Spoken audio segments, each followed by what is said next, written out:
Wong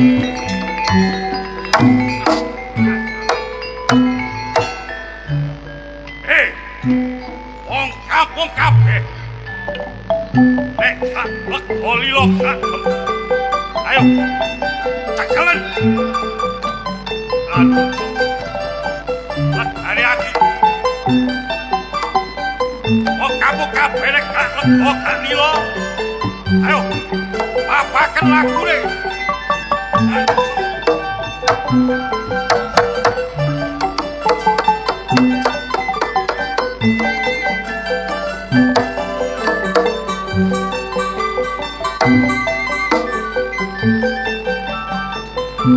Gak ngono sih. Sumbar sing kaya ngono kaya iso ngraji angin paribasane.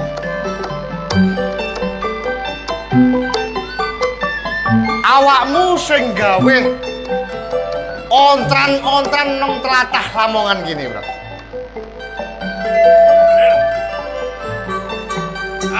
Loro telu wong siji. Karo so. Tak gawe karang abang tlatah Lamongan gini. Dan rasa Ya. ojo mbok terus-terusno. Gawe derdah ing tlatah Lamongan gini. Wis tak piati tak kandhani. Ayo. Nek kepingin nyekel Kanuso tak sembah Idrikraw. Dan rasa Ya. kon sumbar sing kaya ngono oleh. Ning ojo ning ngarepe Yerso. Nek awakmu sumbar sing kaya ngono, Yerso bakal gak nerimakno kaya ngono. Sebab apa? Wekase bapak guru. Aku kudu tolong sak pada-padan menungso. Apa maneh ing tlatah Lamongan mbok gawe kesro sing kaya ngene. Yakso. Ono tekad niat sing tak. Ayo. Nek pancen kon kepingin nyekel lagune Kanuso. Ayo. Cekel. Yo. Budi tak sembadani ngamuk tak kembari dino iki. Yakso. Hmm. Nek pancen kon iso ngalahno Kanuso. Tak sembah Idrikraw. Pasan abdu tose balung jebret kulit. Sedilo ping 7 pasan karo sing ayo. Aku kadek daya. Dino iki ditentokno. Sopo sing asor jurine ku bakal urip-urip alam. Danusa, Ya, rapal ajimu tamakno nang kadane Yekso. Ayo. Ojo sampai temangsuh. Geger. Sapu jajar.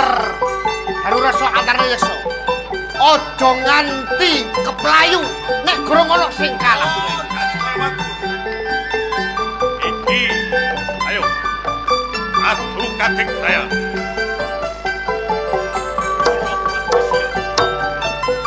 Yo, ayo, ukuran dia.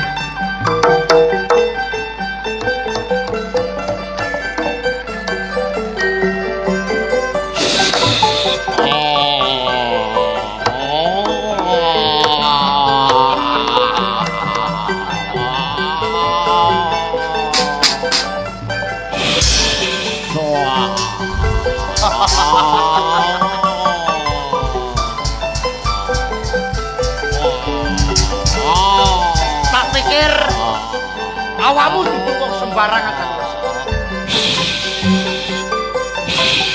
Awakmu nganti gawe aji-aji milih marmo. Bebasan ngamuk tak kembari budi tak sembatan. Enten ono iki. Sopo sejatine reksa dhewe iki? Halo.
Yo, yakso.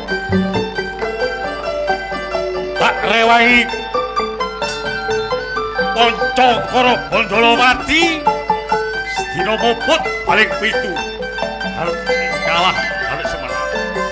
Ayo, saiki adu. Landhepe siung Bathara Kala. Mbok menawa dina sapa sing ngobul jurit iku urip ora ing alam dosa lawan.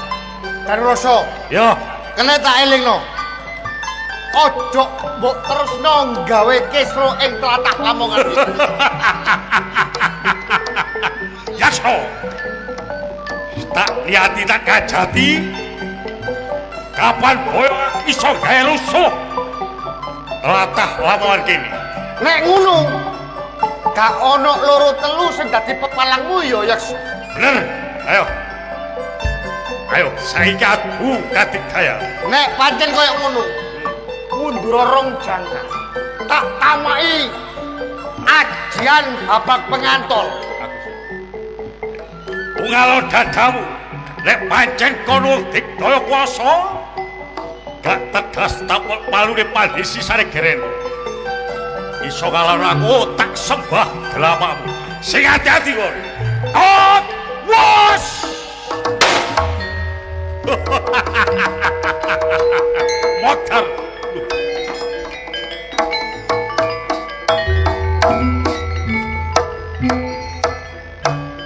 Pacul coplok oleh tanding. Libasane petik ngak, saiki gantian ngabluk. Ayo. Jembarno dadamu dina iki. Tak tamai ajian babak pengantol. Yo, ayo. Gak ndelosor tak sembah idirmu. Oh! Iya!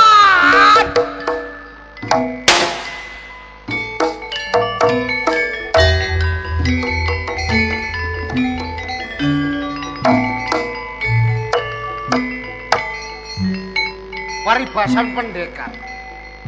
Tarung gurung ana sing mati, gak ana sing menang. Rasa mlayu nang lengi semut paribasan. Lalane naga bakal tak kuber. Nek tumindakmu Cik gawe rusuk ing tatamon. Rasa, ojo mlayu.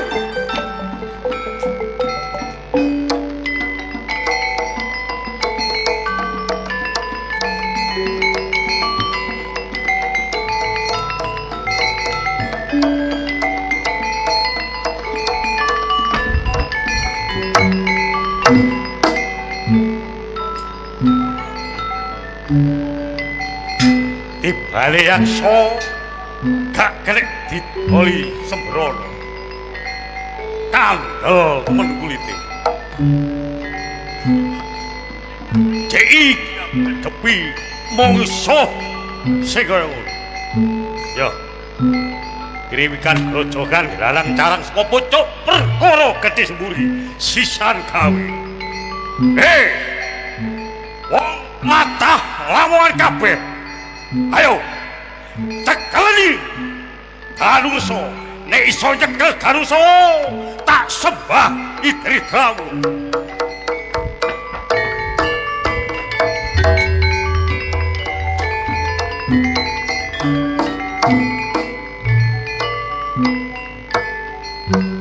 sapa iki pekedak pekidu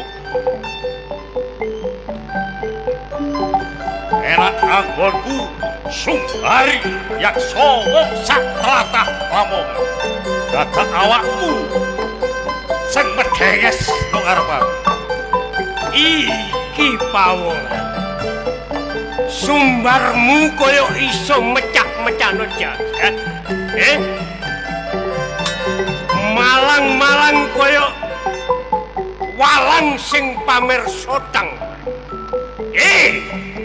Danuris lho di sana kok ngerti kok ngerti aku Danusa durung tahu sapu jajar bare awakmu ning aku wis krungu menawa berandal sing gawe untran-untran telatah Lamongan babat sampai tekan itu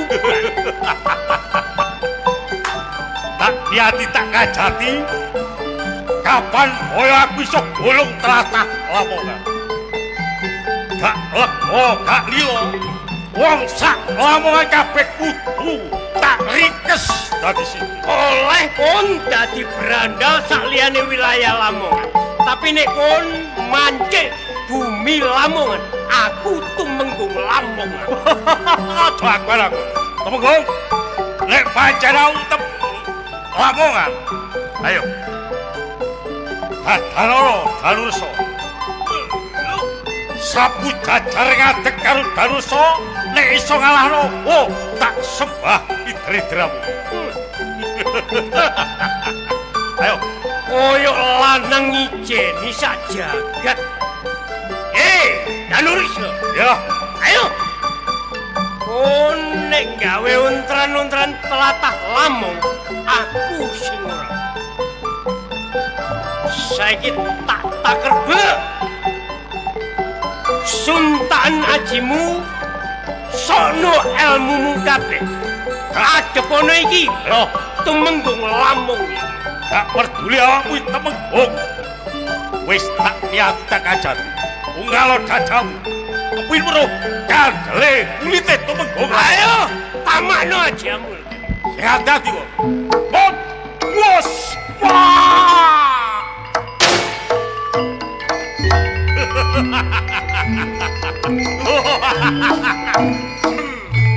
sakmono kandele cek kandele kulite kodhok ngerti kok duh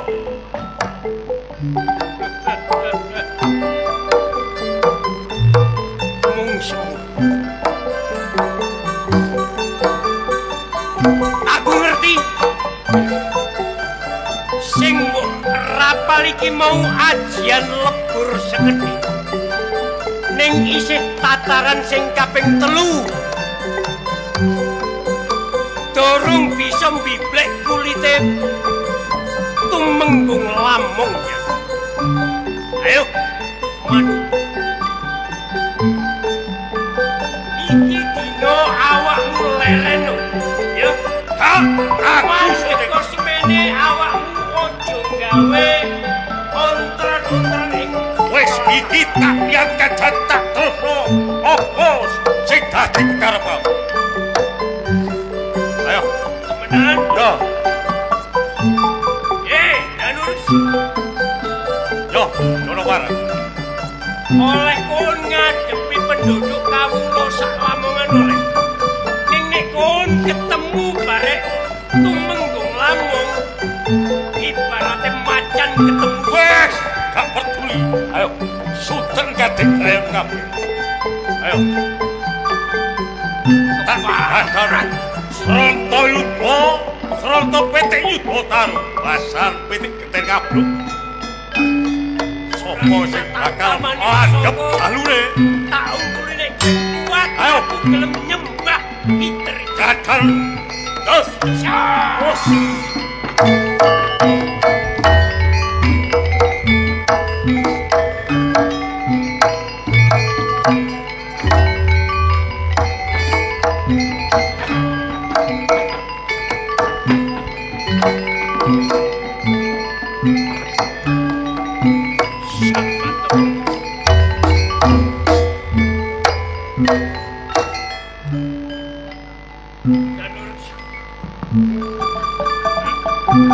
Loh, ojo mbok sepelekno Tumenggung Lamung.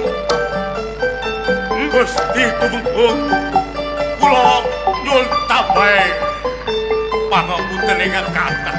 Dene napa kula wantun jambal rama dhateng paduka disuwun. Nggih. Ora kurang pangapura kanggone awakmu. Tak pangapura kabeh dosa lan kesalahanmu. Ning aku njaluk aja nganti mbok baleni kelakuanmu sing kaya ngene. Ya, Tumenggung, aku njaluk supaya telatah Lamung iki bisa ayem tentrem ora ana ontran-ontran sing mbok gawe kaya ngene. kula nyuwun mulya jatiwuni kados ingkang sampun. Nyatane durung nganti tak tamaki pusakaku tak unggul-ungguli kon wis lumpuh kowe. Nyuwun pangestu, nyuwun agunge pangapunten. Jaluk waras. Inggih, Mulya jatiwuni nyuwun kaya mulya sing kowe. jatiwuni kados ingkang sampun. Ya. Tak tambani tak mulya to. Ning aku njaluk ilangono sifatmu sing kaya ngono. Ya. Kula bakal sanggup Gusti Tumenggung.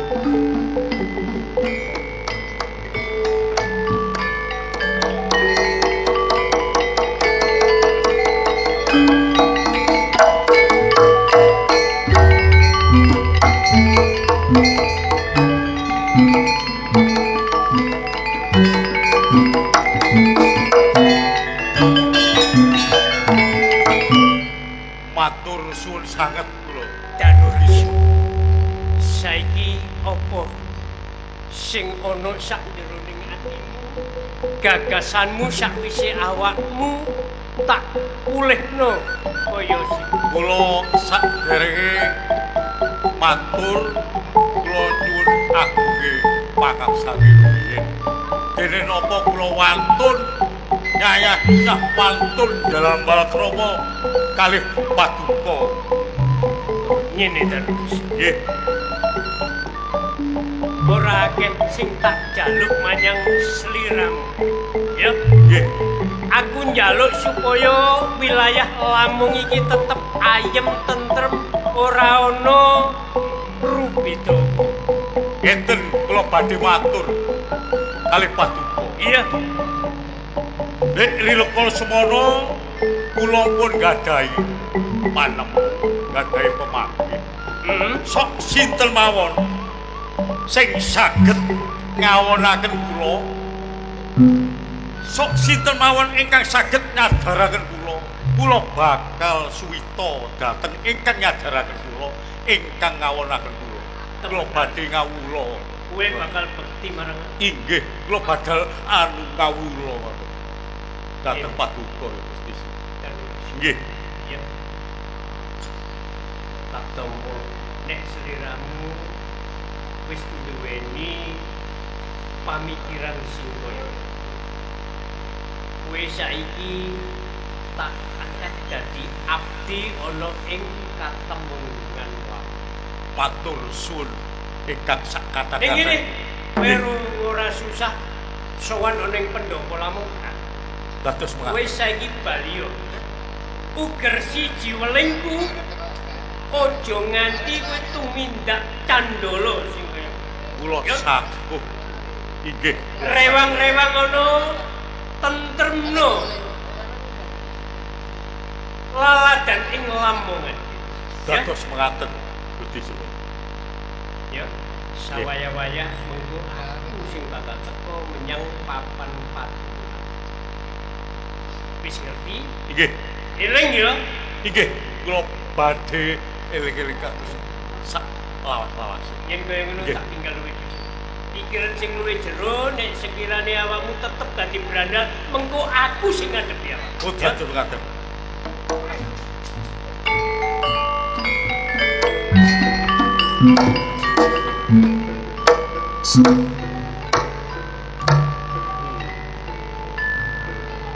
Wis kaya ngene lakonku sakwise aku dadi brandal kecuwur ing alas tlatah Lamongan.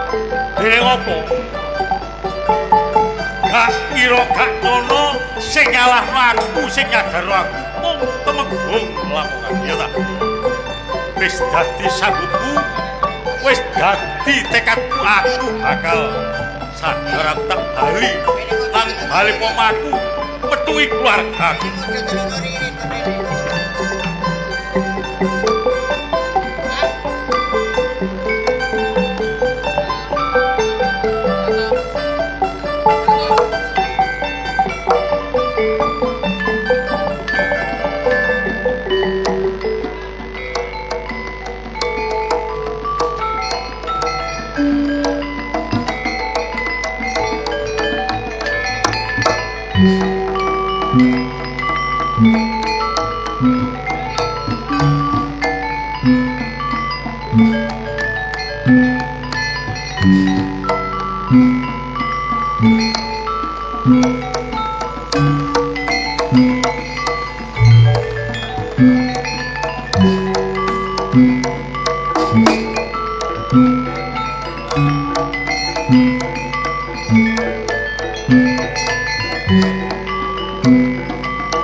Digoleki mlaku padane.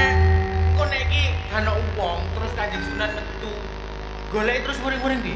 Nek muring-muring ya dijawab sih wong ngono ae kok. Niku wis gak kono iku melok Kanjeng Sunan yo Mas Sunan bengkong ae gak ngerti. Lah ngancene Kanjeng Sunan oleh mulang yo dhewe-dhewe. Mulang opo yo gak wong mulang kabeh murid-e kabeh. Ate beda-bedakno Kanjeng Sunan ku beda-bedakno. Lah kok iso beda-bedakno lho? Wong murid padha murite ndi sing ganteng, ndi sing elek mbok dipadha ae. Lho, yo gak ngono, tapi Kanjeng Sunan iku ngerti ndi murid iku sing tanggap, sing pinter. Masih aku yo tanggap. Kalau tanggap apa? Yo tanggap. Nyatane kon nyamono yamene lho. Nek yo nulis saya puluh bel. Apa? Ibaratnya ali bengkong ngono gak padahal ngajine Kanjeng Sunan melu Kanjeng Sunan wis suwe ndepok iki kene lho. Gak iso ali bengkong kok iso penduren lah wis. Hah? Ya apa ya, Pak? Masih gak iso ali bengkong lho gak apa-apa sing penting iso kenduren. Buktine Sabto iku meguru pirang-pirang tahun, trimo iso ngono ya iso dadi. Oh, yo jane kon kemalan badokan. Kudu gak kemalan badokan. Jajane Jeng Sunan Giri ya kudu ngerti iki rek Bokel iki anjene kemampuane sakmene dikeki sakmene mbok dikeki apa ta apa? Dikeki apa kabeh Jeng Sunan ambek murid-e ku adil gak bedak-bedakno. Ya sadil gak adil. Buktine awakmu dikeki aku ya gak. Gak apa-apa, lah apa sadil. Biasa. Biasa ae.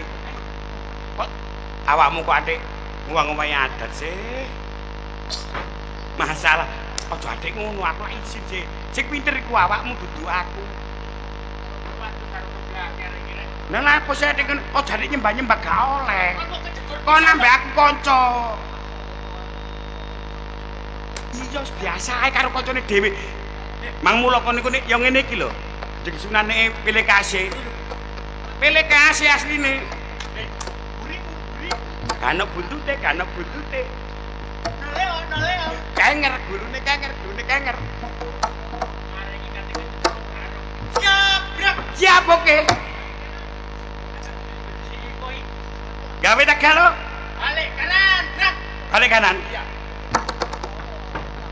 Iku gak balik kanan. Nang apa? Mumet. Baris beban sejeto. 1, 2, 3. Ngono lho. Kon nate ngono-ngono lha apa sih kon? Siap, brak. Balik kanan, brak. Piye? 1, 1 2 3. Innalillahi wa inna ilaihi raji'un. Keblak kowe sithik.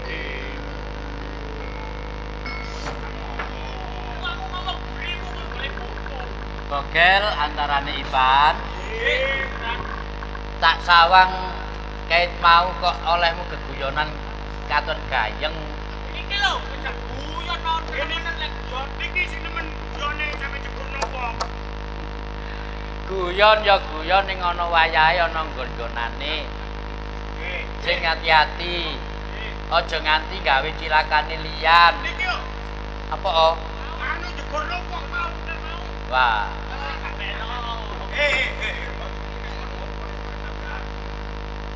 apa maneh ngeneki bab kewajiban. Kejaba kowe saklara iki nyinau ana ing Giri Kedaton kene, kowe ya tak wenehi kapicayan supaya melu ngrewang-rewangi anane bot repote sakjroning Giri Kedaton kene.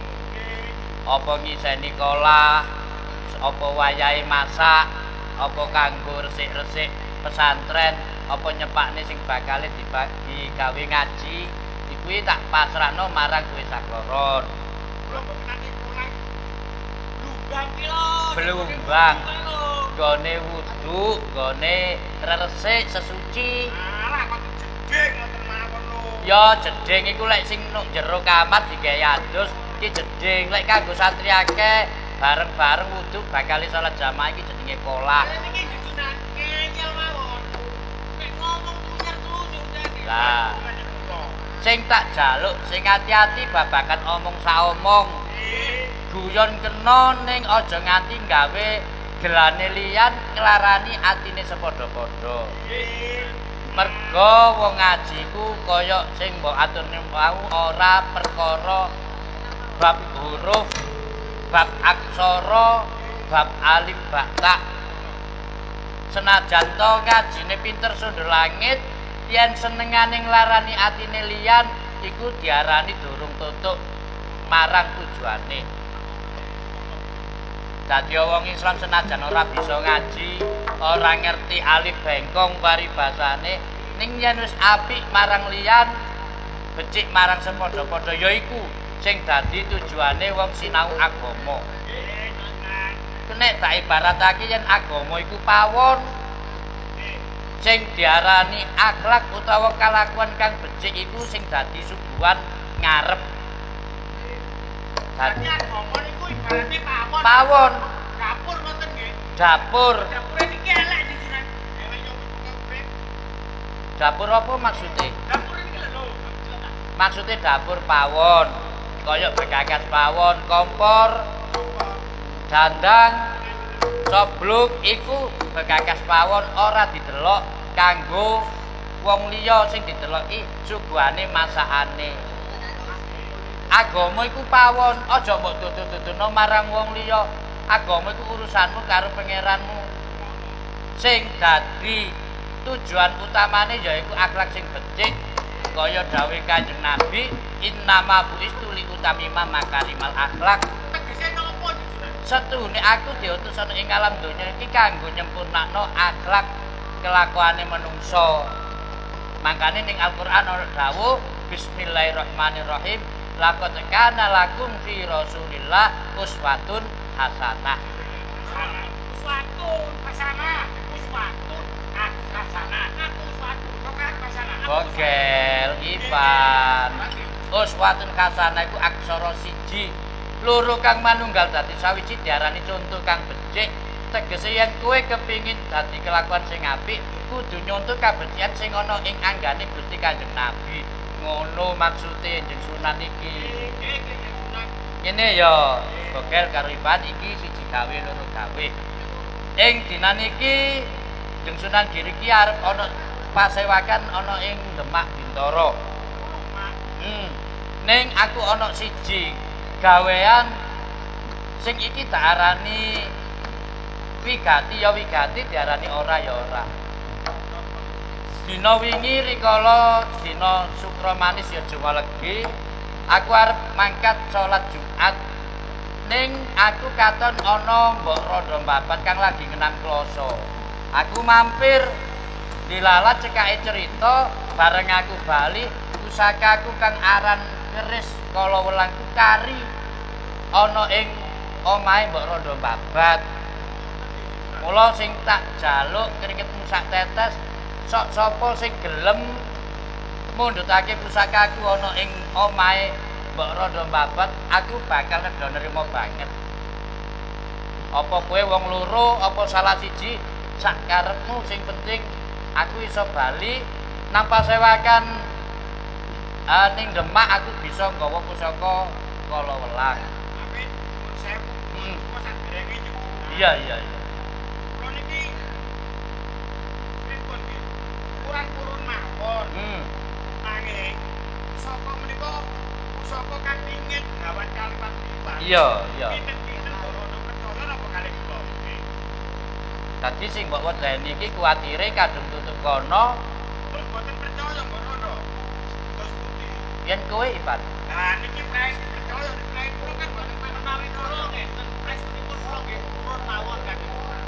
Tapi kali maksudipun pusaka punika pusaka kebanjiran. Menawi jenengan estu kawruh ilmunipun sampun nutup lan kula sira kula tasirah nggih. Napa kula saged ngasta pusaka niku? Nah, niki Kira-kira para santri kang ana ing Giri Kedaton kene sapa sing bisa mundhutake pusakaku? Kamangka yen aku tindak ana ing Demak Bintoro ora ana kang bisa mundhutake pusakaku njur aku ning Demak apa ora ngagem pusaka. pinten-pinten sinten lho.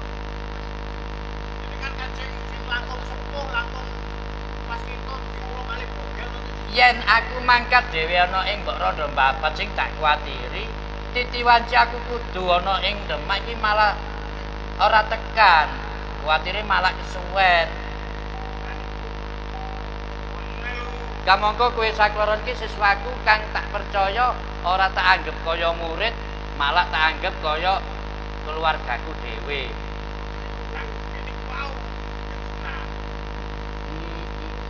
Sapa kira-kira ya? Oh, ngene. Iki aku kemutan. Sing mengku daerah Lamong ki sapa? Adipati Lamong. Ki Lamong ya. Kowe ngerti Ki Lamong? Ngene. Mbok rondo mbabat iki kan klebu kawulane Ki Lamong. Ki Lamong ki ya klebu muridku. Kowe tak utus. Ora ning mbok rondo mbabat, kowe tak utus nang Ki Lamong. Aku tak jaluk tulung karo Ki Lamong wae. Ya, tinggal mangkato timbalono Ki Lamong ditimbali Jeneng Sunan Giri ngono ya. Ning ya. Sing hati-hati. Sing hati-hati.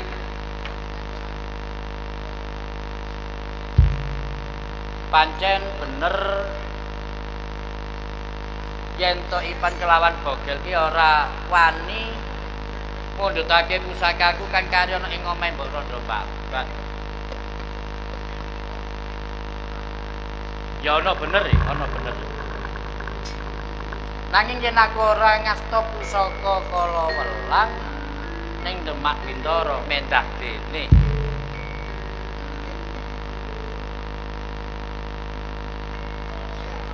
Waalaikumsalam warahmatullahi wabarakatuh. Lamong padha becik sane Roger.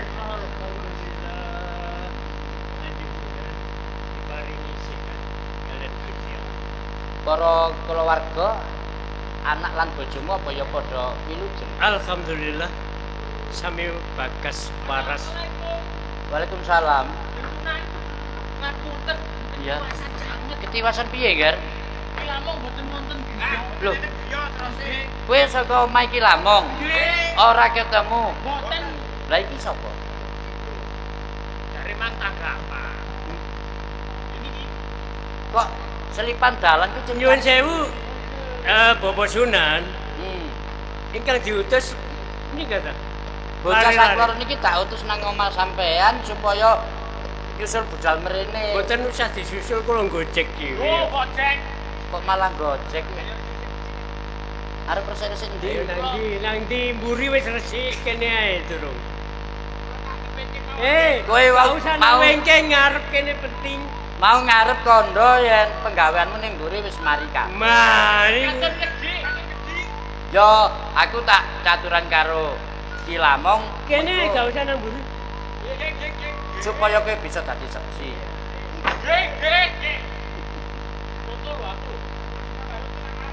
Ayo.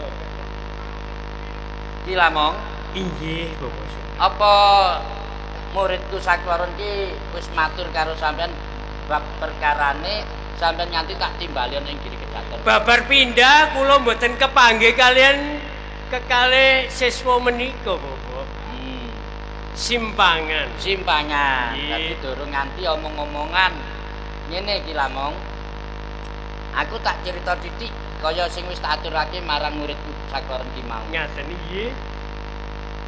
Wingi awan nalikane aku arep budal salat Jumat, aku mampir ana omahe Mbok Rondo Babat kang lagi ngenam kloso. Mergo dheweke tak sawang kaya kaijenan. Lah niki mboten nderek niki.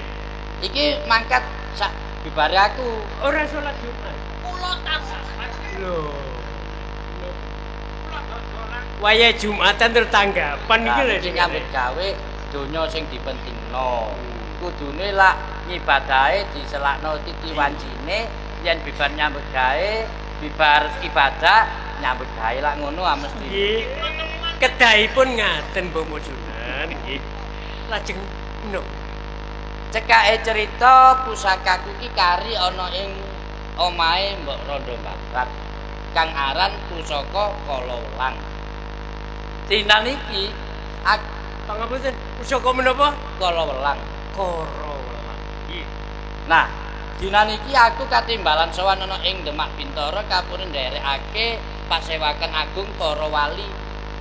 Lah aku yen ora nggawa pusaka Kalawelang ku kaya ana sing kurang jangkep. Lah, bocah sakloron ki tak jaluki seraya, tak jaluki tulung ngundhut pusaka Kalawelang jarine ora sanggup, kuwatir yen ora dipercaya karo Mbok Rondo Babat. Kula ingkang saged. Sampeyan sanggup. Sadurunge aku ngaturake nedha-nedha kang tanpa pepinjang. Kula ingkang sagah badhe mundhut pusaka dhateng daleme rondo. Yaiku sing tak karep mulai si bocah sakloron ki nyusul ning omah sampean ki ya perlune kuwi. Mila nedha nerima sadurunge yen sampean wis nyanggupi apa kang dadi kekarepanku, aku matur nuwun sanget. Nggih, Bapak Sunan. Mangke menawi panjenengan tindak dhateng Demak. Menika diajak lho ya. Oh. Pun ngantos kanton wonten Depok Kaya mriki, ngono. wonten Giri mboten diajak dhateng Demak. Nggih. Mangke wonten Sarasian Agung piyambakipun saged ngangsu kawruh wonten mriku. Niki Tetep menawi melo. diajak ning pasewakan ngono alasan iki ana ae ngono lho. Dadi Tanggapan. aku iki ora mangerteni apa ya tenan apa bujukan ngono iki.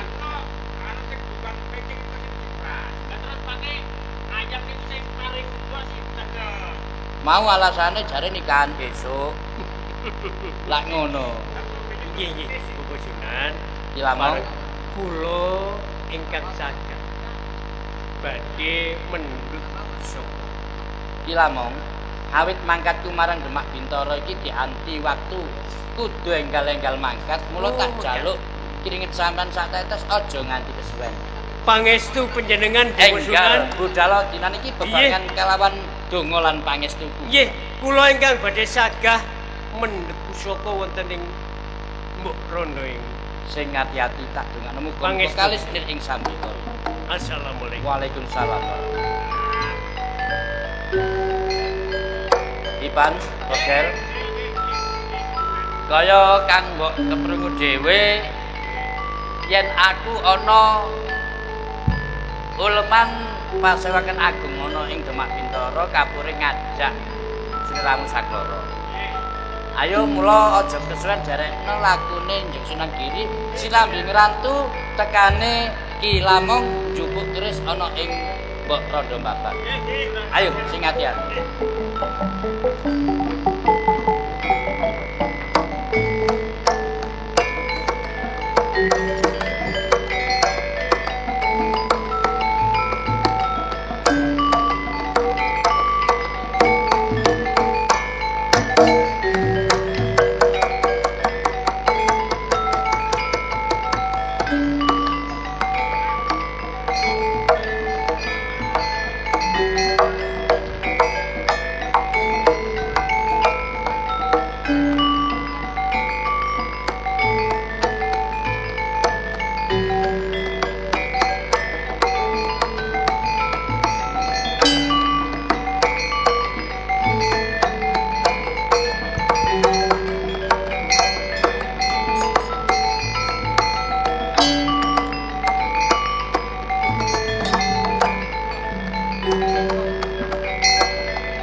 Kaya biasane Kang Darmasa. Seminggu bali. Kadang 5 dina wis mulih. Iki kok nganti 15 dina durung bali. Saka rumangsaku tak kandhani. Lakoni maling, lakoni brandal. Takon marani mergo anak wis gedhe. Ning kok ya durung eling karo sing kuwasa. Kang Danursa. Mbok manut omongane bojo sithik wae. Aku kepengin bojoku ki nglakoni barang sing becik. Ora gawe cintrakane wong liya. Jeneng aku wong wadon digolekno apa wae aku gelem. Diblonjo pira wae aku manut. Ning kenang apa Kang Danursa kok ora gelem.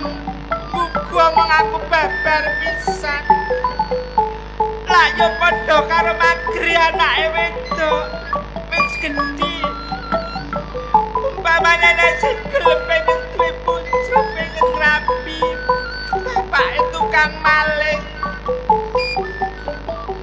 Walah Kang Danursa, mbok yo eling. Bali yo Kang. Iki tak pikir wis meh 20 dina durung bali. Ana ngendi Kang Danursa? Aku bingung Kang mikirno peno Kang Danursa.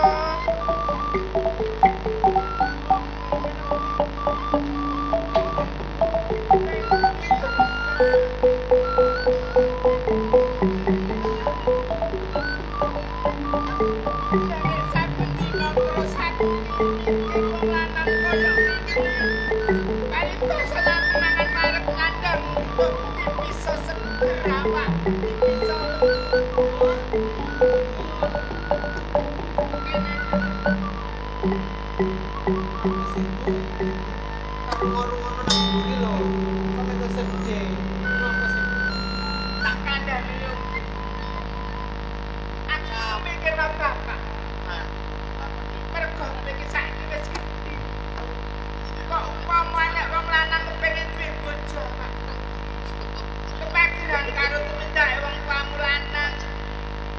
Mergo sik seneng maling, sik seneng ngrampas barange wong. Jane ibu ki ora setuju ning jeneng ibu ki wong wedok panggah kalah karo wong lanang. Ibu ki mung sakne kowe iki. Makane aku biasa duwe amen dapat kanca-kanca wis rapi kabeh. Bos aku kate dadi perawat tuwa. Akeh arek mana sing jadi aku lho gak wani. Bali yo dongak wae.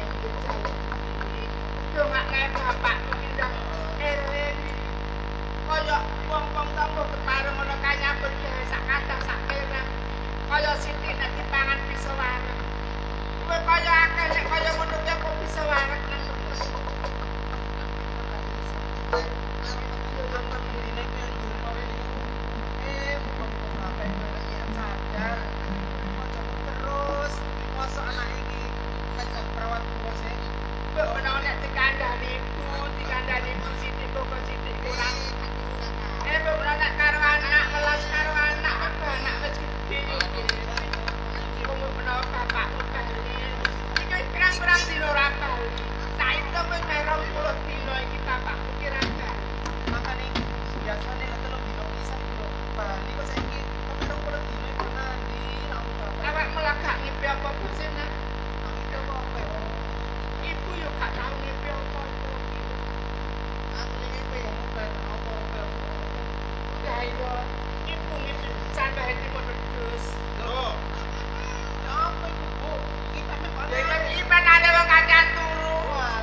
Masih tak libur-libur omongan koyok ngene iki sik tak kelingan bapak.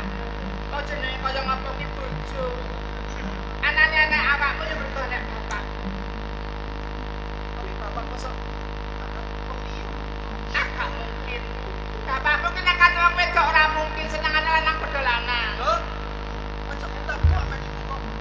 Ibu ora tau ndek cemburu nek karo bapakmu. Makane kok aku eling-eling. Bapak iku mandi.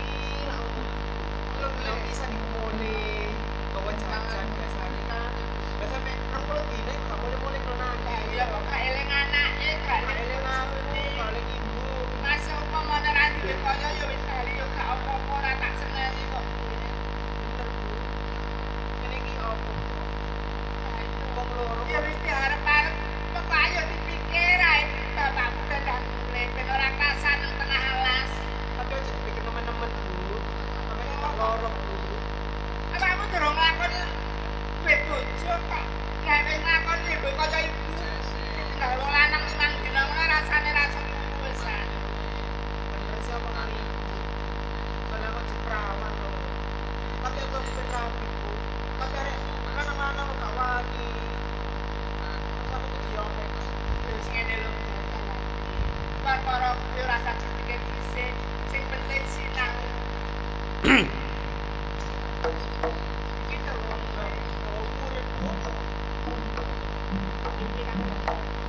Ngrasani aku. Tak rasane ngene muruk-muruk. Kira-kira nek gak ngrasani aku sak bedilane wadul anake ngelek-ngelekno bapakne. Bojo ki nek ora bali-bali pantas dirasani. Arep dipet ora ngrasani ya ora kuat. Baline bojoku sok kapan ya bojoku ndak bali. Ngene Bu. Tak rewangi berada kecu iki tak gawe nyuwargakno keluargaku. Lho. Aku ngerti kan bagus. Samane ambek gawe brandal kecu maling sak pitunggalane kuwi kanggo anak bojo. Kanggo buktek ngaku karo anak. Tinggal. Tak jare. Nyawamu anak. Apa anak? Anak saiki wis gede. Wis mojo. Kira-kira apa ora magri anakmu tentang lakumu kaya ngene. Coba pikir. Anakku ayu niru bapakne. Lho. Lah lek arek lanang gak pincut karo anakku minger kiblate. Ngono lho. Sing tak maksud ngene lho. yo dileret. Aku trimo kok, Kang. Ora kok blonjo, masa kok blonjo sithik aku trimo. Ora oke sebete kena nggo mangan sabenenane. Nanging halal lair batin. Delengen. Aja nyawang aku. Nyawang anakku Kang Danus. Gimana anakmu kira-kira gak sedih? Gak seneng delok aku iso oleh bondo donya kanggo nyukupi keluarga, kanggo sandangan kabeh kira-kira gak seneng.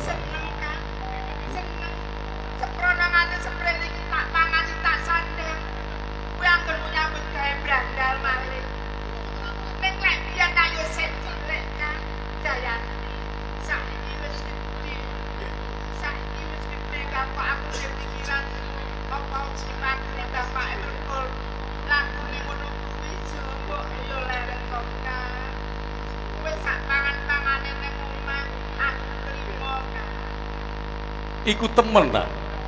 Omongan sing iku temen ta. Jayanti bareng iso nrimo aku nyambut gawe sak oleh, nyambut gawe sawah basane mereman macul golek kayu.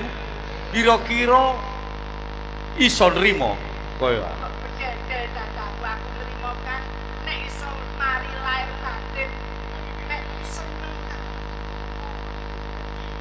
lahir ku mesti batin. Jayanti gak izin duwe bapak mereman macul golek kayu nang tengah alas.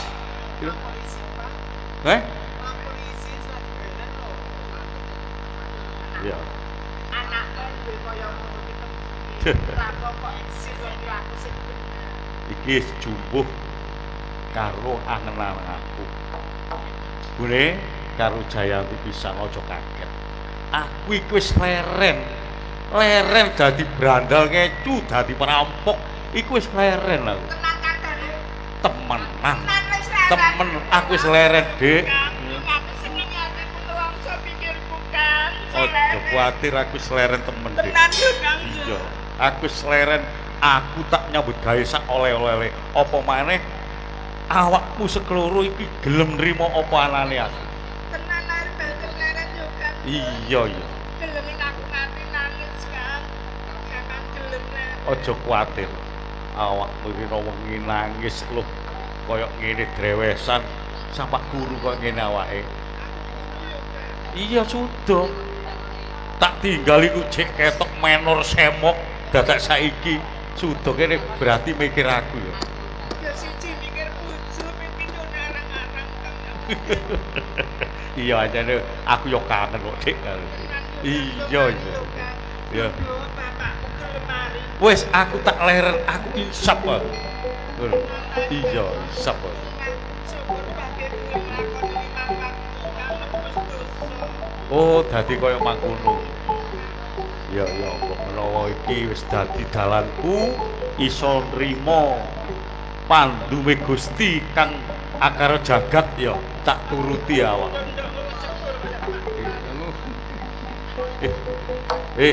Kira-kira Jayanti saiki guru di pacar kok.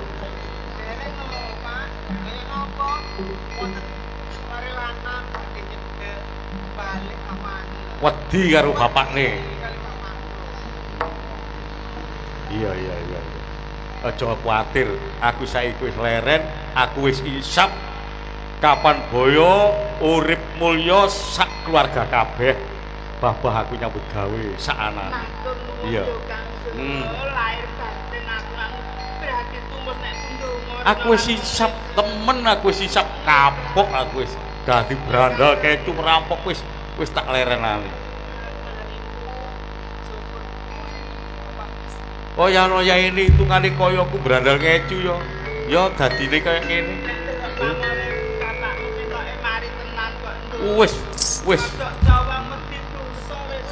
Wis wedi dosa, wedi karma.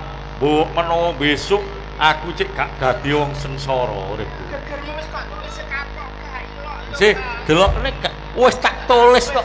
Lho. Wis tak tulis. Kapok gak ilok pisan, wis gak bakal. Wis janji setya bekti aku wis nglereni. Klereni temen aku, Dik. Wis aja kuwatir, Dik. Wes adi anakmu aja kuwatir. Anakmu, Nduk Jayanti, aku wis leren, mbok menawa kenal arek lanang dia. Sing penting iku wis jodohmu, aku gak nglarang. Ya. Bu, Bapak tak ada kopi sih gitu. Seneng. Lah ya kuwi aku itu paling gorong ngopi balas e. Iku lho gak mampir nang warung aku. Iku lah tambah lagi kopi ya, Pak. Iya. Oh ngono di anak wedok iku lho Duh. Monggo. Monggo Gusti. Iki Gusti Temenggung Lamong. Sing mengku tlatah Lamongan. Danureksa. Monggo, monggo. Nyun sewu. Gusti Temenggung kok wau ngantos pinarak wonten bali pomahan kula, wonten rompok kula niki dadosaken kagete manah kula Gusti Iya. Temenggung. Aku nganti keroyo-royo ketemu ning bale omahmu kene ana perkara sing kudu dirampungaken. Loh, dados enten perkawis enten masalah ingkang kedah dirampungaken dos pundi? Uger siji kudu awakmu Danureksa sing mungkasi perkara iki. Loh, ngapunten. Ngapunten Gusti Temenggung. Kula ngantos ngentasi karya boten ana apa. Nek masalah kula bantu donya brana napa sing kula paringaken? Ngoten. Ora susah nganggo donya. Nggih, Danureksa. nggih. Gusti. Iki dina awakmu tak utus menyang pondoke Mbok Rondo Babat. Oh, ngoten lho kula wates kula. Saperlu Nggih. njupuk ananing pusaka ya sing dititipake ana ing Mbok Rondo Babat. Pusaka ingkang dititipaken kalih jenengan. Pusaka iku pusakane Ndang Sunan. Oh, pusakane Kanjeng Sunan Giri wonten ing Mbok Rondo Babat teng Tengaiwana. Ngene, Ngoten. Danureksa. Nggih, nggih. Ora kok aku iki ora kuwagang merantasi penggawean iki. Nggih. Ning iki jejiban iki tak tibake awakmu mergo awakmu wis dadi abdiku. Nggih. Aku njaluk jupukun pusaka sing ditipake ana ing Mbok Rondo Babat. Ning pomo dipomo aja nganti gawe kisruh laladan ing babat. Sendika dawuh. Gusti Temenggung. Nggih, kula saged. Danureksa. Nggih. Sepisan maneh. Ya. Aja nganti mengko kawula-kawula ing babat iku ngonangi awakmu sing gawe kisruh ana ing laladan Lampung. Dados pengaten Gusti Temenggung.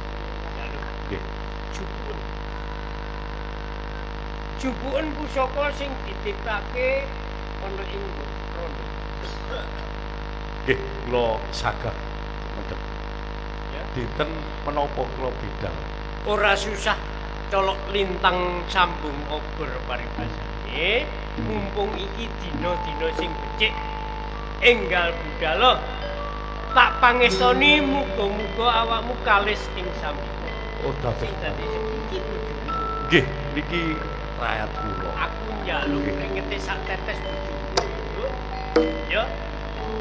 Kanggo ngayahi kewajiban. Danureksa Sing ikhlas, Dik. enggal tindakno ya. Nggih. Tak Kula ranti ana ing padepokan. Oh nggih, kula badhe pamit Oh. niki kalih bojo kula. Aku balik. Oh, ngoten. Monggo, monggo.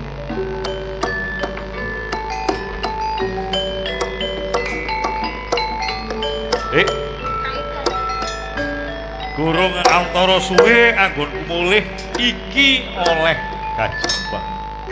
Oleh utusan teko Gusti Temenggung Apa?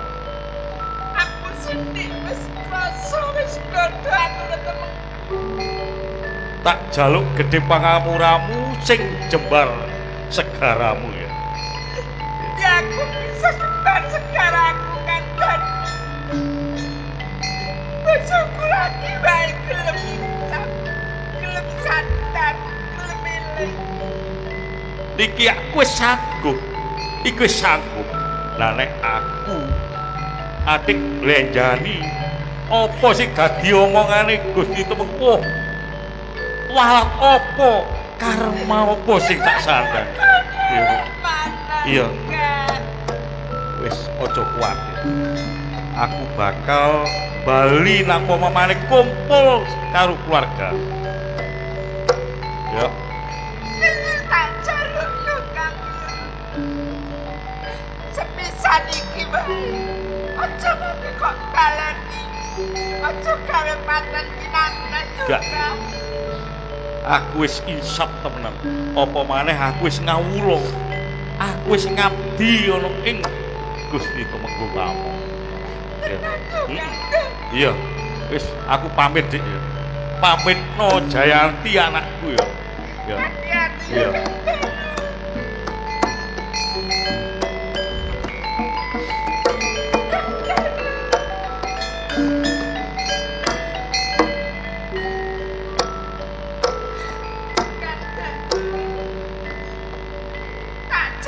Aja nganti lali aku tembung wis eling marang sing kuwasa tembungmu sak lima untuk kok kepikiran tak tolak no teko omah tak lewati memuji marang jawab bojoku bisa sadar bojoku bisa eling wis kadang aku bakal tahajud jaluk donga marang sing kuwasa muga bojoku bisa eling kanten.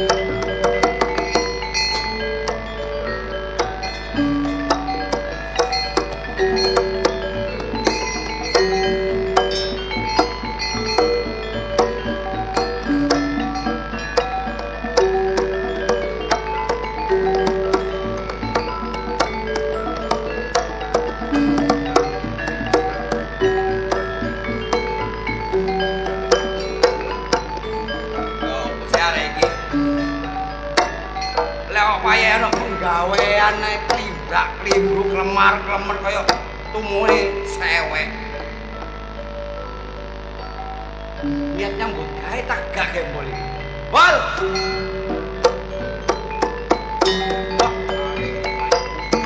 Kaya rupo ngare.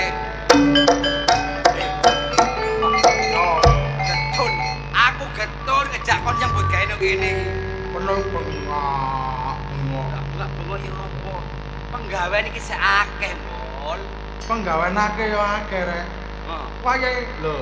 Waduh, kon titik-titik, ha. Titik-titik kulit, ha. Lho, peno ya apa sih? Mbok peno eling pamit ambek bojo peno. Ha. Dik, aku budal nyambut gawe. Aku ndolek sandang karo pangan. Sandang wis gawe. Karek mangan nilak ngono. Oh, arek gendeng. Kok sing mbok gedhekno batok kamu tok lho, Mol. Umpama wong urip gak mangan iki lho. Loh, iya. Wong urip nyambut gawe iki golek pangan. Tapi yo sing nyocok nembane penggaweane, Rek. Lho, apa meneh? Sih. Ayo karo aku nyambut gawe, Mas. Wong ket mangan wis nyambut penggawean. Wis oleh piambane tumpuk, kon diman kemer. Peno rone rasa sing wis tumpukan. Sing ngirim sapa? Oh, bor. Pantasane ngirim ngono ae lho. Sayang kirime ador. Dan ayam iki digatek. Anu kloso Petan kabeh tanganku. Ora ngono campur kae iki sibuk gawe kanca. Enak siji kabeh, soro siji ya soro kabeh iku jeneng kuku. Tapi bener-bener. Lah apa? Nyambut gawe lek kuku nambah kanca iku enak. Ah iya. Umpama ana kanca siji gak kaya ana kanca loro. Ana kanca loro gak kaya ana kanca. Ana kanca telu gak kaya ana kanca wong sak desa. Alah omonganmu dagel ae. Banyol-banyol. Apa? Penggawean wis rampung takon karo kakune. Kula sampean pecat mawon. Kok pasrah ngono modelmu. Lho Kon niku niki mboten ngetokaken. Kon kurang ya apa nyambut gawe iki. Lah iya. Lho, aku gak kurang-kurang lho, Cong. Lah apa? Kaya ning iki ya. Ning boto mangan aku sing dulang. Ya apa? Ning boto lunga aku sing ngeterno. Sampai adus sing lho. Apa? Kon sing ngedusi? Adus dhewe. Oh, ngedusi. Ora apa. Iki pasamu. Lah iya nyambut gawe nek direwangi ngomong ini. Terus hasilnya ku ndi? Kula mboten kurang-kurang ngelingno gembol iki mboten kurang-kurang. Pesenan akeh lho iki. Lho, kula kacamen pengen ngirim. Ngirim teng daerah sisih kidul. Daerah ndi ku? Mantep. Kula kirim kunan. Kirim kabeh ah. Tak kirim kabeh Kok kirim apa? Kok kirimi apa? roti. Kau niku. Wah, arek ngomong iki mesti Ayo, Rene. kok tambah kok kirimi roti. Kon niku anjen arek saliwang. Oh sampean iki nggih ngoten. Wis nyambut gawe ning kirim kloso kok ditakoni kirim apa? Nggih kloso. Ya ben kon kok beli war. Kayak kali iki. Penggaweanku yo rek. Aku ki yo gak tau nekan-nekan awakmu sekelorone. Penggawean ditandangi nganti santi. Pokoke sing penting ku rampung. Wayahe wong pesen dinane dina iki yo kudu rampung. Lho nggih. Rampung ya? Rampung tapi aku sing Kon niku bener kok rampungno. Ukuran sakmene kok suda. Ngawur ae iki. semerap disudut ketemu mulih kali niki. Mandane Nggih. kok gak ngerajut. Bojomu ta nang omah. Boten kula damel kolek. Delok entar lah. Melok aku saiki. Awake lemu kon tak kandhani. Lemu kon. Lemu. Kurangi opo? Perasaan sebelah kon iki gak aku ta. Lah iya, kok ngaten iki kok ketok-ketok kok. Nggih. Tak guyu kon. Aja guyu kon.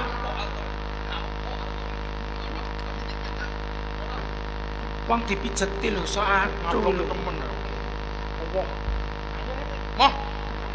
Sampeyan ngono. Kon enak celak-celuk. Rek, iki wis yamene. Penggaweanmu kira-kira menesuk rampung kagak? Lah kok lembur. Pun beres, lembur. Lembur. Kula tak kene mriki kula. Ya wis. Payahe turu aku tak turu. Sampe dilem. Sampeyan dilem. Nggih. Sampe dilem. Rampungno lho ya. Nggih, nggih. Awas lho. Gelem. Nopo? Kon iki dijuli aku. Oh ya, mane. Ana selo to iki. Setan padahal apa bol? Lu sandal sapa? Ya untuk awake dhewe jeragan. Masih rondo tapi praten. Perhatian. Rondol kadek bojo ya. Piye-piye. Lah ya rondol kadek. Ayo ojo primisan bol. Artinya budaya ket esuk mari kok ngelembur marekno garapan kok ngejak guyon ae kon iki. Cek gak ngantuk. Wah, gak ngantuk kancane iki sing pegel karepe dhewe. Kok karepe dhewe ngakali kancane apa kok karepe dhewe. Kali karo bro. Iki kan apa? Jate bapak turu. Marekno dhisik ayo. Gawean iki lho. Apa iki? Gawean iki. Mulai kok. Urus e. Saya ini ya. Iya. Kok buka ono ben aku bablasan. Mate buka yo. Lho ben aku saking pegelku. Buka e. Buka e. Kowe gak gawe ngono wis. Langsung turu. Iya. Wah, lapor. Aku boleh ketularan. Ketularan awakmu lho.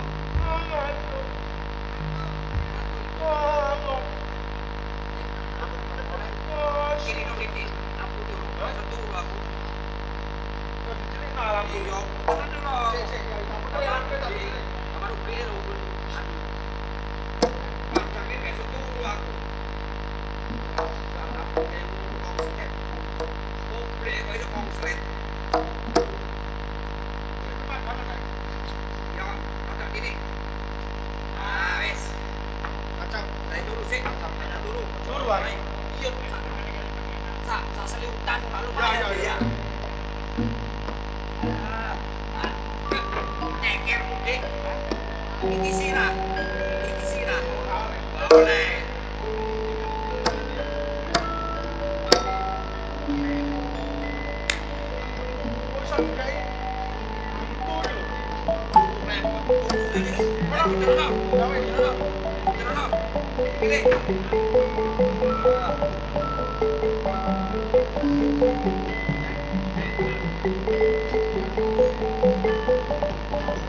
Sampai kaget penduduk mriki. Duwe sampean ilang. Mas. Nopo sing ngicam nopo? Tutuk duwe sing nopo? Masa simpenane emas paling. Paling cincin ya, cincin sing ilang. Lho ya apa sih? Lah sing ical Barang sing ilang tutuk barang. Nggih. Tapi barang iku minangka barang titipan sing kudu tak jaga. Terus barang nopo niku? Keris titipan. Keris Gusti Sunan. Lho, masuk murka karo dhewe. Ana sing jopo, ana sing mlebu nang omah kene. Tapi aku gak ngerti. ayo ditututi, monggo. kula brek. Awakmu jogo. Awakmu jogo omah. Sampai lek kaya ngene kebon wong. Delek ana sak ketemu aja pisan-pisan awakmu balik nang omah. Nggih, kula pamit.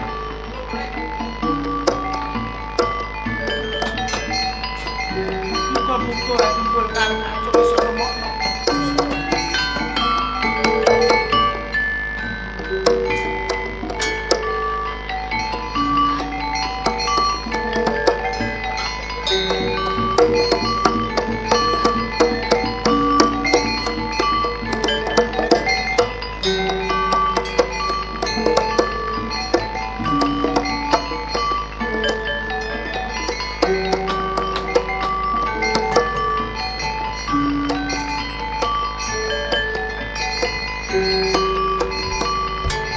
pegel itu.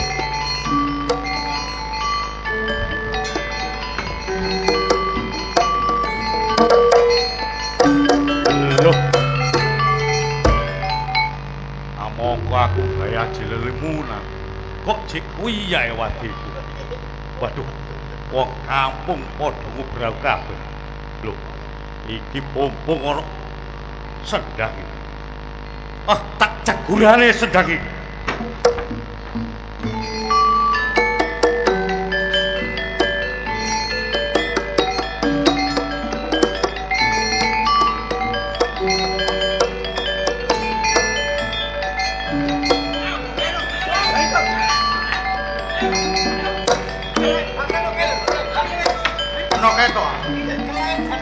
Temen aku sak kelebatan tok kene.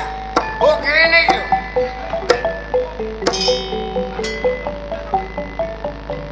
Sakti temen. Ya apa iki? Iki mestine ngene. Maling iki wedi.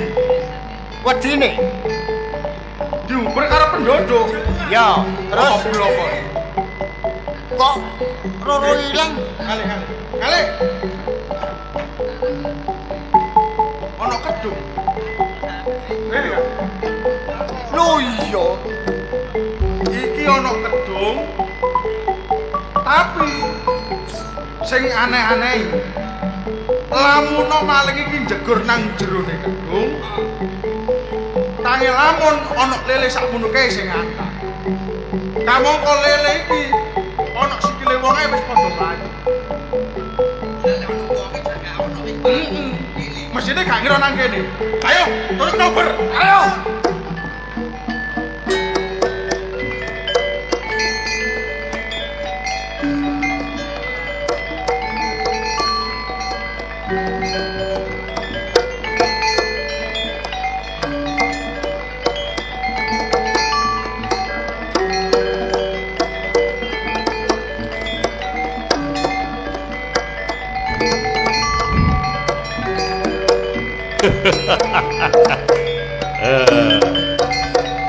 Nyatane wong kampung aku nyemplung gedung utawa sendang kene gak ono sing ngerti.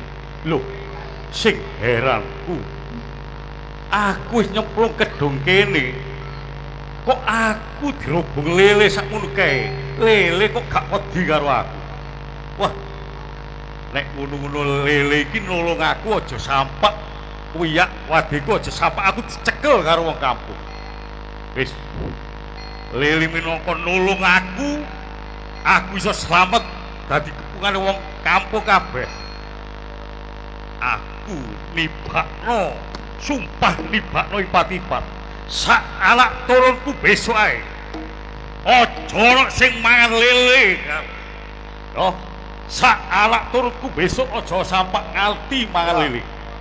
Wis bab lele iki nolong lho awakmu maneh dadak yakso iki. Danreja, Ya, ngarep aku wis ngomong. Pokoke nek awakmu gawe kesro ing tlatah Lamongan sing dadi pepalangmu gak ana loro telu ya omongan. yakso. Iki aku iki wis teman-teman wis insaf. Dadak awakmu terus kepengin nyekel aku. Kasunyatane kaya ngono. Aku mung diutus oleh perintah sapa ae sing gawe kesro ana ing tlatah Lamongan Ya, bakal ngedepi yaksa. sak karepmu. Kon kudu nyekel Danureksa. Kudune ngono. Nek pancen kok sakti, ayo uber aku.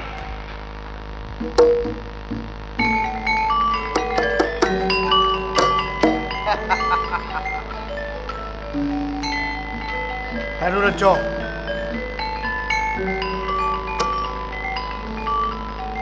Opat kapita koyok buntute olah tapak angin, mibro koyok manuk beranjangan. Ya, melayu atau tutuk lengi semut paribasan. Tapi nek awakmu jek gawe kesro ana ing tlatah Lamongan. Yakso sing bakal dadi pepalangmu. Ayo, melayu nang pucuk gunung, bakal tau ber.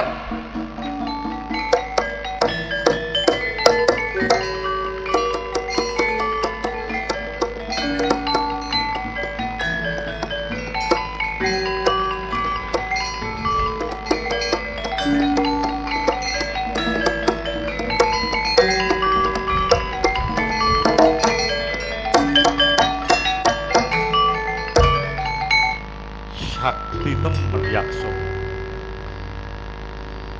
Yakso, teman-teman Satrio, teman-teman Sakti. Ayo. Tak ngetes kabeh gayane Yakso. Akrab laji lelimunan sak melbu sak sendelan wit iki. Ora wit gedhe tak sendelane ngerti aku kulo apa ora?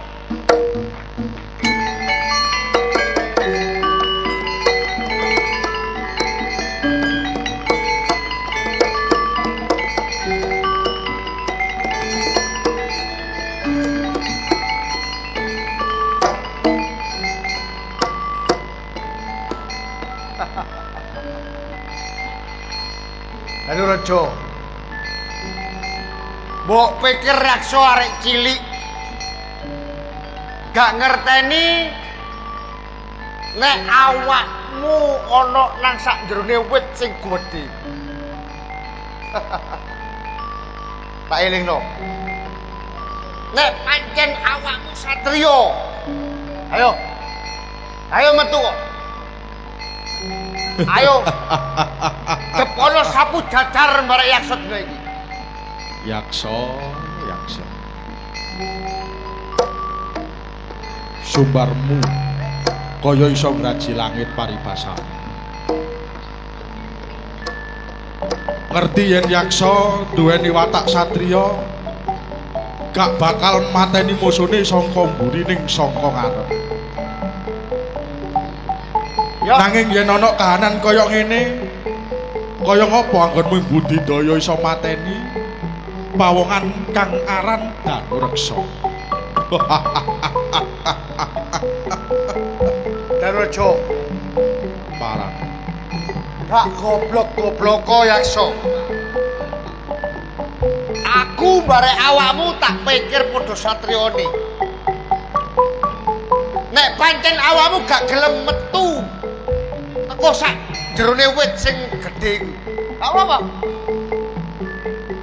Aku bakal gawe rekod doyo sing gak bakal mateni awakmu teko buri.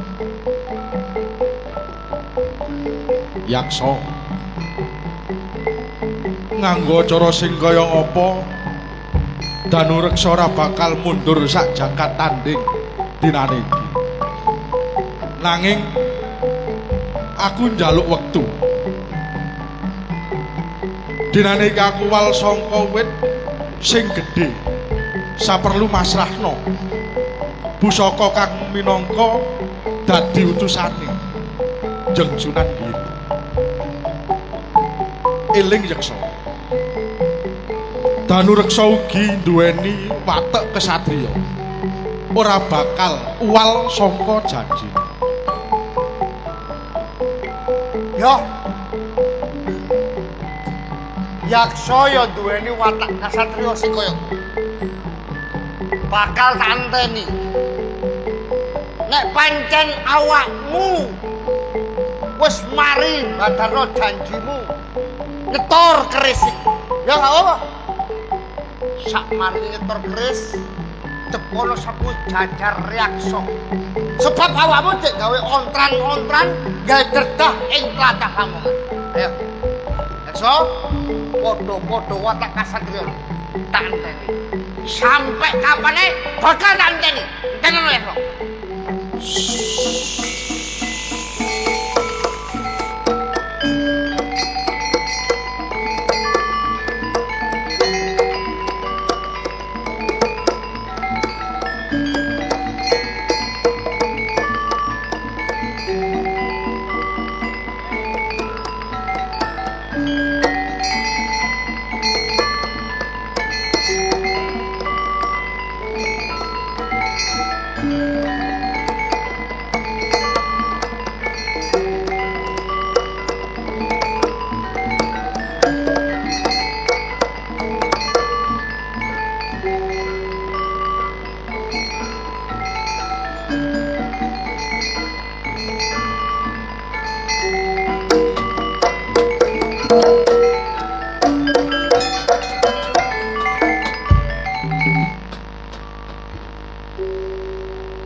Wis sawetara wektu sampean tak anti jarene janji sanggup mundhut pusakaku ana ing omahe Mbok Rondo Babat.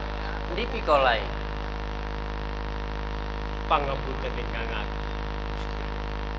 Leres kula ingkang sagah badhe mendhet pusaka wonten ing Mbok Rondo Babat.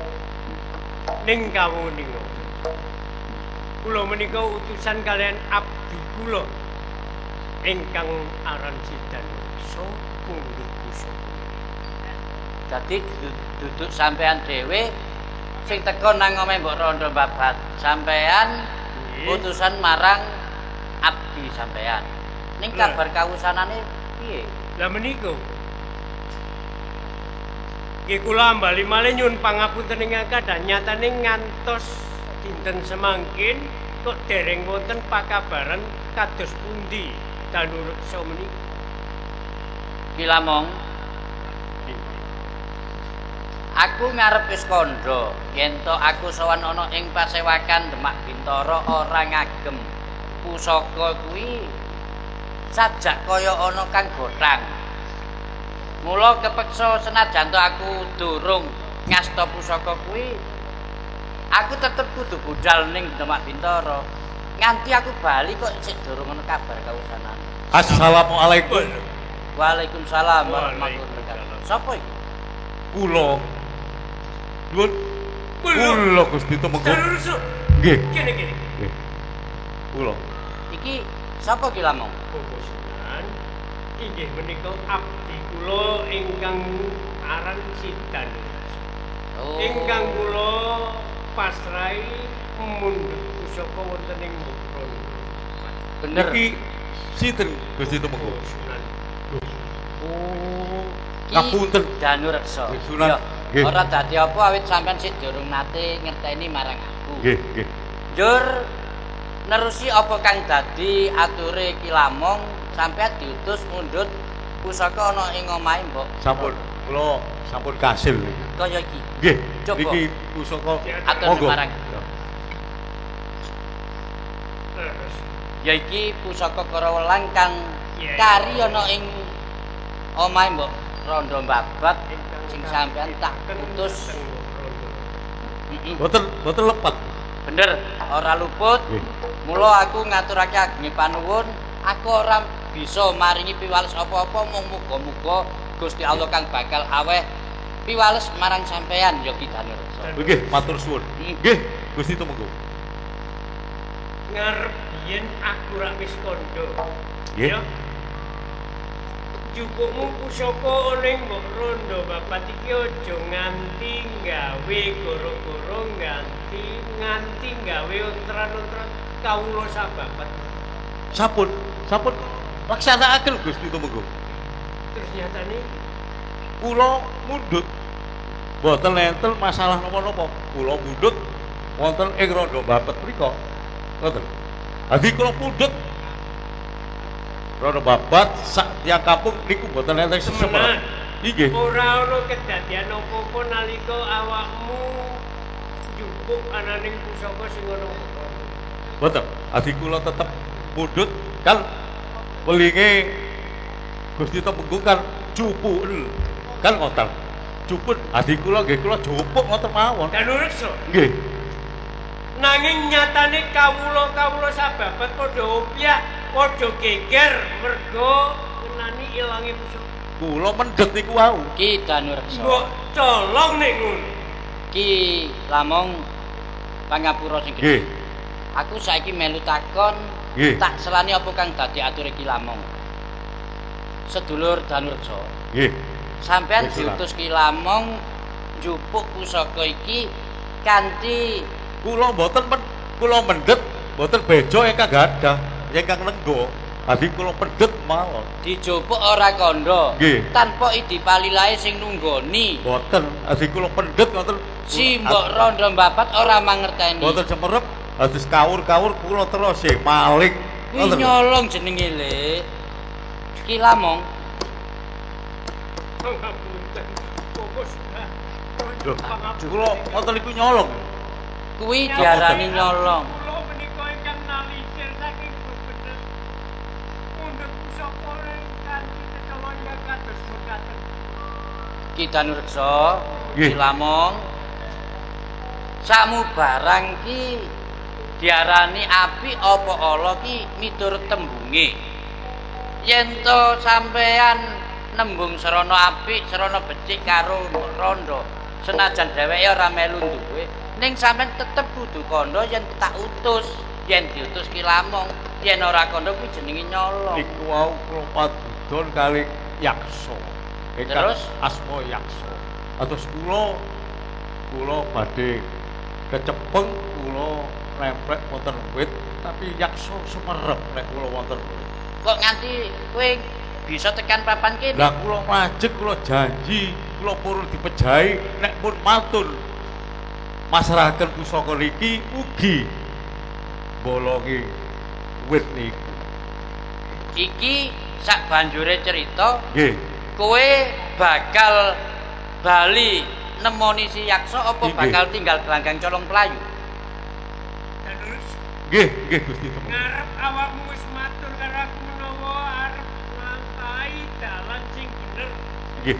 ora mbaleni sifatmu sing biyen-biyen begal ngeculan gawe terus. Lah saiki wis ora kedaden kowe. Ngapunten kula lepat menawi mundhut aturipun Gusti Temenggung mundhut kula nggih mundhut wonten mawon mboten ngertos nek niku termasuk kula nyolong termasuk maling. Njur saiki piye sakwise kowe tekan kene? Lah kula badhe manggi yaksa. Namun kula nyuwun dugine rakyat kula yang Sunanggiri. Iki netepi Nggih. darmaning kesatrianmu. Nggih. Danureksa, Nggih.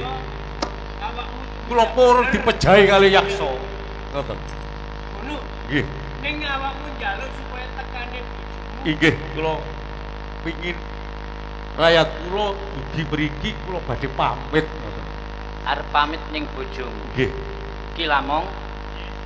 Tak kira senajan to apa kang dilakoni Danureksa iki klebu barang kang luput, colong jupuk tanpa idipalila saka sing ngunggoni. Ning dheweke sik tetep duweni sifat satriya gelem bali nekani janjine senajan to bakal mungkasi uripe arep dipateni karo si yaksa. Mula tak ideni anggene kepingin ketemu karo bojone. Nek ngono tak susule. Aku njaluk tulung karo sampean pisan Ki Lamong. Aja dadi ati sampean. Kula bapak susul bojone sidan. Pados suwan. Iya, iya. Nun pamit Sing hati-hati. pangestu. Ayo dianti ning kene Danureksa. Nggih. Waalaikumsalam. Waalaikumsalam.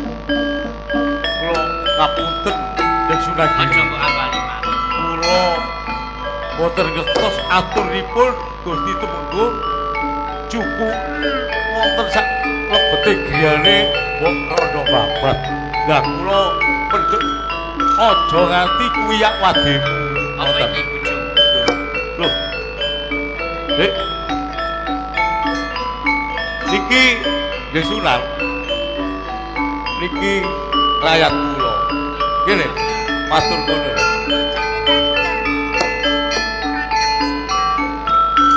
Nyi Danu ngerti sampean tak timbali ana ing papan kene. Dereng mangertos Kakang menapa kula kok dipun catengaken catetan Sunanan. Sing gedhe pangapuramu awit iki tak arani barang kang wigati.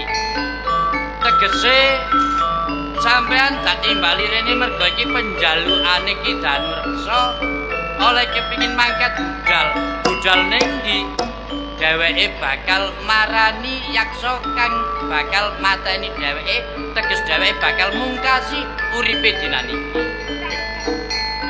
Iya, Dik.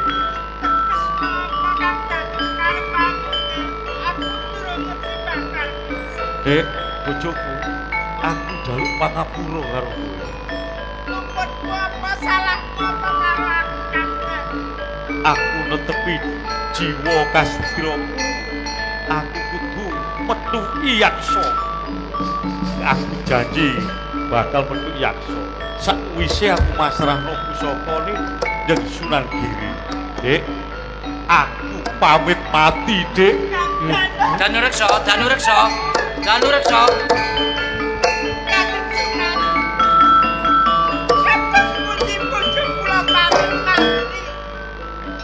sejatine ana siji tembung kang bakal tak aturake marang si Danursa sadurunge dheweke oncat saka papan kene.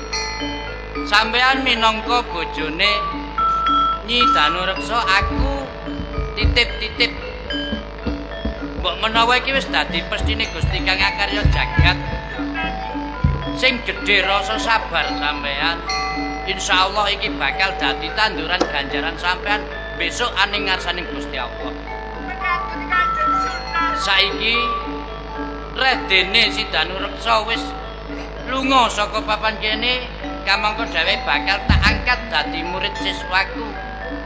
Gedhe tekade kesabarane lan jiwa kasatriyane kabeh digantungake marang Gusti Kang Maha Agung.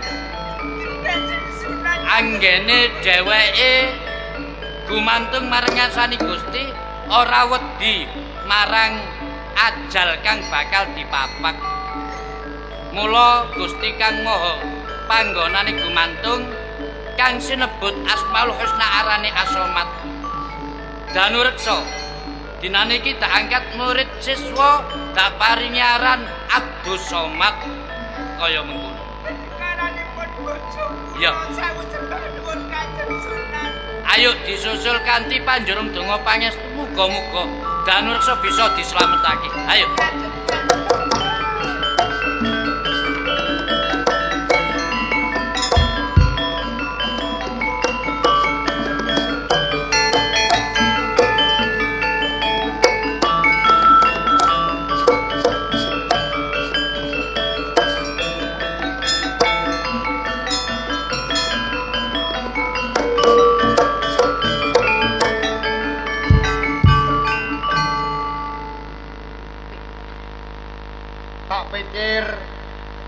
Awakmu melayu, Danureksa.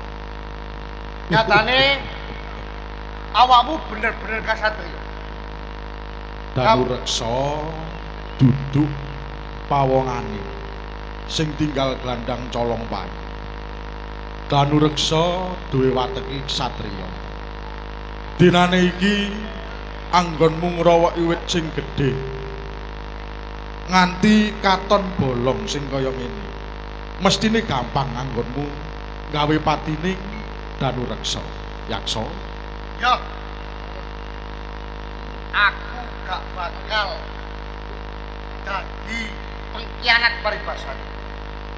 Aku kepingin mateni awakmu senajan awakmu senidan ning wit sing gedhe.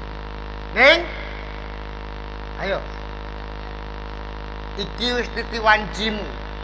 Mati ben gak gawe ontran-ontran mang ning tanah lapang. Rasane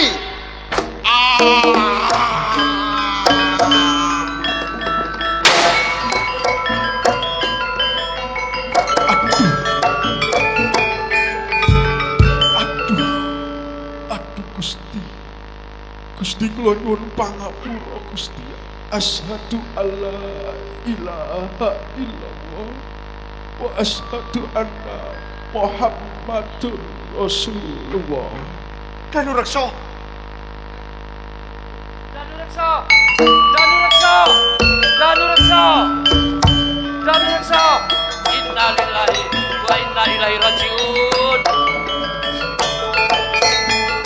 Komo sendiri.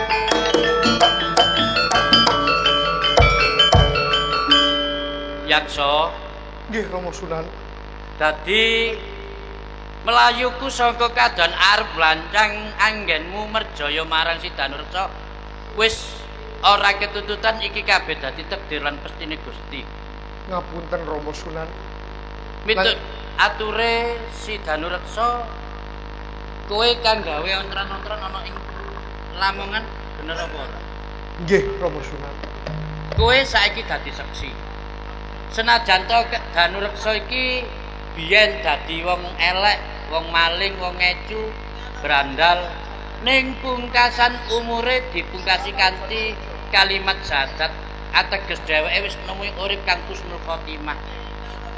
Semono muga-muga iki dadi pitutur kanggone kowe yen to manungsa iku senajan lelakone ala kaya ngapa yen ing pungkasan umure becik bisa ngucap kalimat thayyibah iku kang diarani husnul khotimah. Kosok baline senajan to manungsa apik kaya apa Jeng Sunan Giri ya durung karuan senajan kaya ngene iki duweni pungkasan kang apik. Sing dibiji Gusti tumraping kawula iku pungkasane urip. Kulo sain bil khawatim sebarang gawe iku apa dajare pungkasane. Sing tak jaluk pitutur iki kanggone kiyaksa marenana sekabehe penggawe Allah. Wa anibu ila rabbikum wa aslimu lahu min qabli ayat yakumul adzabu summa latun sorun. Baliyo marang dalane pangeranmu lan pasrah sira marang Gustimu sadurunge bendune pangeran mudhun marang kowe besok kowe bakal ora ana kang bisa awe pitulungan.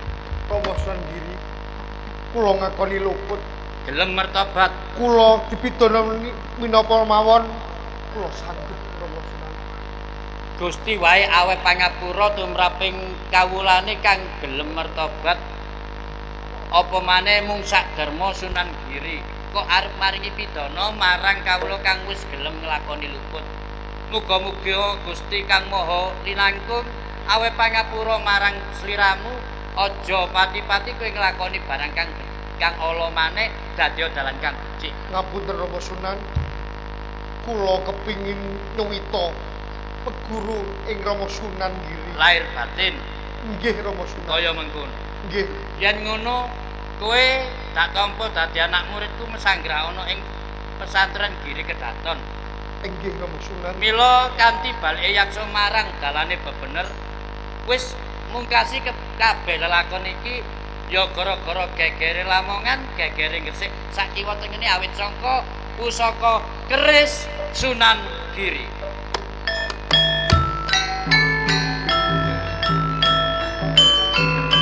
Hadirin sekalian yang berbahagia, saya di sini akan cerita keris Sunan Giri. Dari Bagong Karya Budaya mengucapkan Assalamualaikum warahmatullahi wabarakatuh. Sampai jumpa.